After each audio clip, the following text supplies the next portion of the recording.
Hello and welcome to the 5th video in my series of tips and tricks in how to make your 3ds Max life easier. In this video I'll be going over arrangement of objects in your scene, and to do that I'm going to be demonstrating on a kind of little car thing that I'll be using. So let me just set this up a little bit here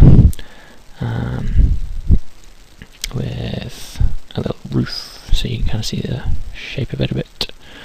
Oops. There we are. Just make these a different smoothing group. Let's put that on 5, should be fine. Okay, so first thing that might go wrong with your kind of arrangement stuff is your pivot. If your pivot's not in the right place, it makes it a lot harder to use the object to place it.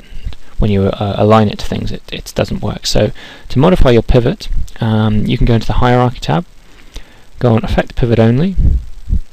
You can then transform where the pivot is, or rotate the pivot, that kind of thing. You probably want to use, most of the time, Center to Object. Sometimes you might then also want to drop it down to the bottom of the object, as in this case.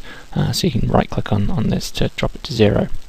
Slightly faster way of doing that is, let me undo those changes. In the Edit menu, we've got a Transform toolbox, and this little toolbox has a couple of handy little features in it for moving your pivot. So what we can do is we can just click this button rather than going to the Hierarchy tab. Let's say we're still working on Modify tab. We just click Center, and that centers the pivot to the middle of the object. And with minimum selected, minimum Z takes it to the minimum of its Z-axis, which is useful if your object isn't, for example, on the ground. Means you can go to the top or bottom of the object. You can also use origin to make your pivot the origin if you want to, say, spin it around the middle of the world quickly, or something like that. So I'm just going to put that back to where it was. Oops.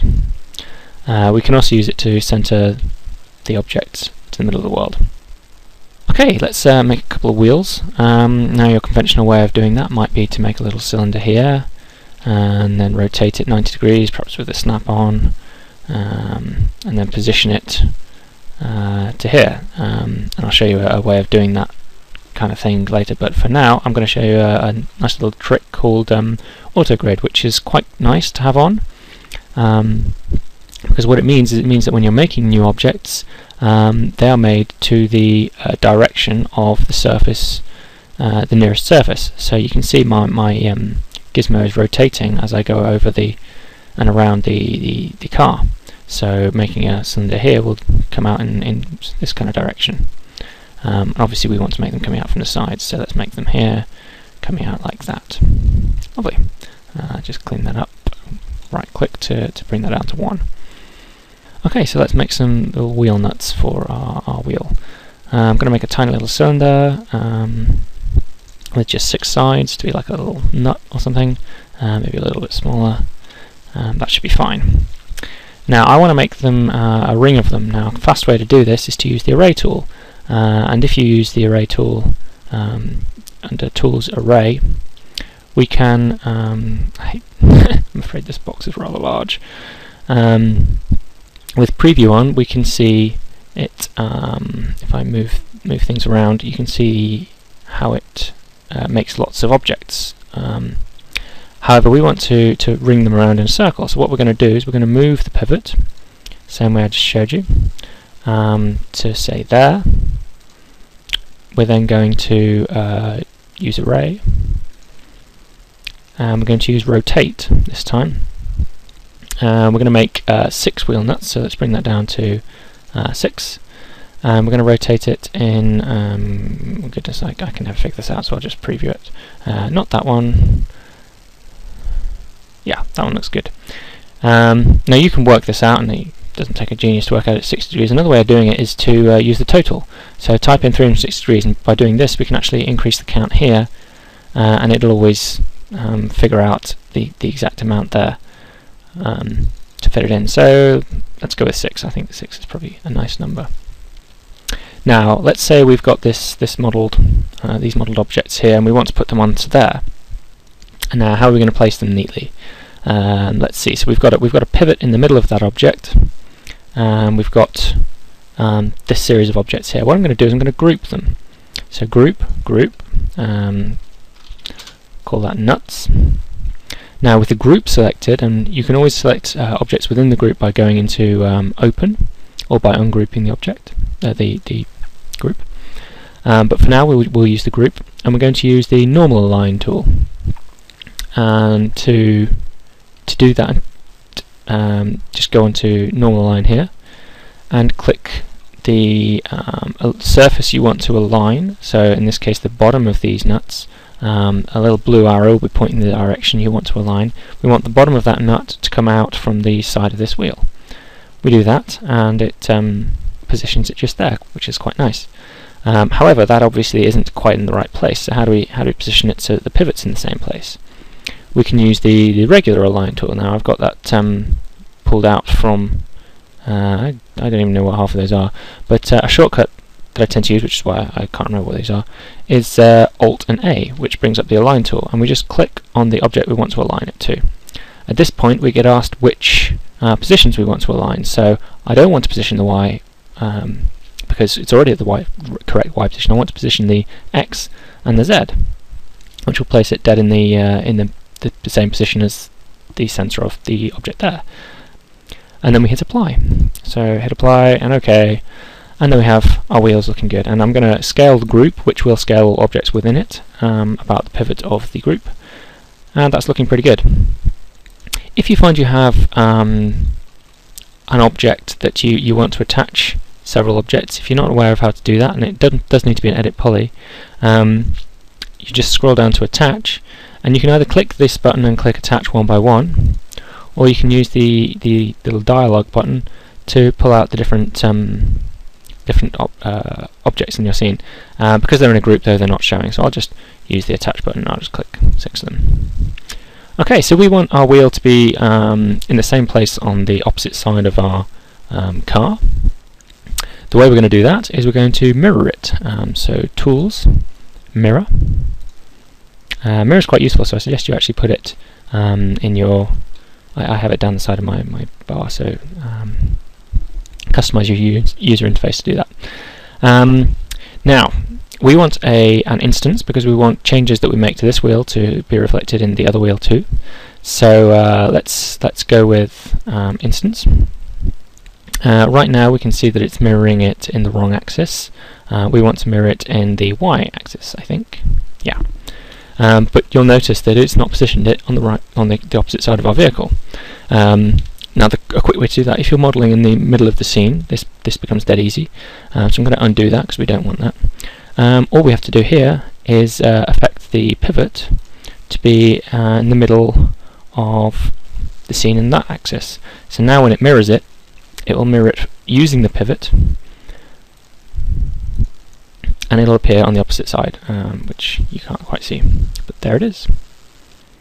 Select both the objects. I'm going to hold down Shift and drag in the X-axis to clone them. And again, we want instances. The benefit of an instance is it means if we change the object, for example, the number of sides of the cylinder, this might well now break this, but we'll give it a go. And it works. Then it will affect, you can see it changing all of the wheels on the vehicle. So both of these are now down to just 4 sides. Quite handy. Also another benefit of using the edit poly modifier is things like attachments don't break the object if you change things underneath it. Okay, now this is the point at which I ask you to sort of suspend your disbelief for a moment as I give this car a mohawk. Simply because I want to show you another thing, and I couldn't think of any relevant example to use for a car, so mohawk it is. I'm just going to make a simple line down the middle. I'm going to use connect to do that, just with one though. Right click to do that. And from this selection of edges, and you might find this useful for various things, including extruding along a spline or unwrapping along a spline, but you can make a shape from a selection of edges with them selected by clicking on Create Shape. or perhaps create shape, and we want a linear shape. I'm going to call it Mohawk 1. Okay, now I'm going to select my Mohawk 1. I accidentally made that one there. I'm going to delete that just to save confusion. Select Mohawk 1. There we are. There's my little shape there. That's what we're going to be using. And I'm going to make a little cone for us to use. So here's my little cone. Really doesn't need that many height segments. Let's just take that down. Okay, what I'm going to do is scale that in a little bit. Doesn't need to be quite so thick. I want to place these cones along this spline. The way we do that is we use Tools, Align, and we use the Spacing tool, which is Shift and I. So we click on Pick Path. We pick the Mohawk path. We increase our count to lots of them. We can use the Follow tick box to position them so that they're facing the right way when we make them.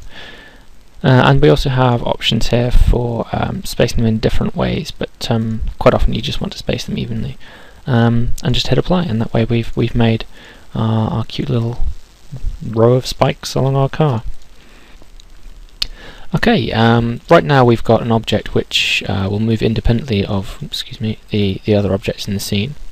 If we want to make that a little bit more well organised, we can select all the objects in the scene with Control and A, deselect the object in the middle, and what I'm going to do is I'm going to use the Select and Link to click and drag from one of those objects to the object in the middle. And what that will do is that will link all of these objects, let's go back to this, link all of these objects to the one in the middle, so now they will move with it. You may also notice that if you select by name, if you're using Display Children, organising things in this manner will put them into a little hierarchical system. Another way you can arrange things in your scene in a way which is easier to navigate, if you've got a lot of things in your scene, is using the Manage Layers dialog, which I really do recommend for pretty much every kind of scene that's even slightly complicated. It is very useful. Let's say I've got some lights in the scene, and I've got my vehicle. It's good to create new layers for different things. So this one I'm going to rename as Vehicle, and then I'll make another new layer as Lights, and I'll just make a couple of lights just to show you the idea. There we go. So we can select the objects in our scene we want to move to the new layer. If we then click on the lights layer, because this was ticked as default, that's actually where they got made already. But here's an object which I can select using Select Highlighted Object, and that's in the wrong layer, so I'm going to move that into my vehicle layer. Click on the layer, click plus, and here I'm going to pick all of these using Shift and click, select objects, and then choose your layer and click plus. Okay, so the benefit of having them in this organised in this fashion is we can easily hide a whole layer of objects, or freeze them to prevent them from being moved or clicked. So here they're sort of still in my scene, but they're no longer in my way. Really useful. We can also stop them from being rendered and stuff like that. So it's a really good way to organise things in your scene. I strongly recommend it. I tend to have one for lights, one for cameras, this sort of thing. If you are using lights and cameras and are finding things getting in the way, another way of selecting just these is using this. We can also prevent from seeing them using the Display tab. We can untick them, or rather tick them to hide them, so we can hide lights in that way. Just a nicer way of working with stuff in your scene. So if I pick geometry, I can pick geometry but not lights. Conversely, lights but not geometry. Okay, that's all I have to show you for the sort of alignment stuff. I hope that was helpful. The next video I'll be covering is modifiers, which you might not have come across in what you do. So join me there if you're interested. Thanks for watching.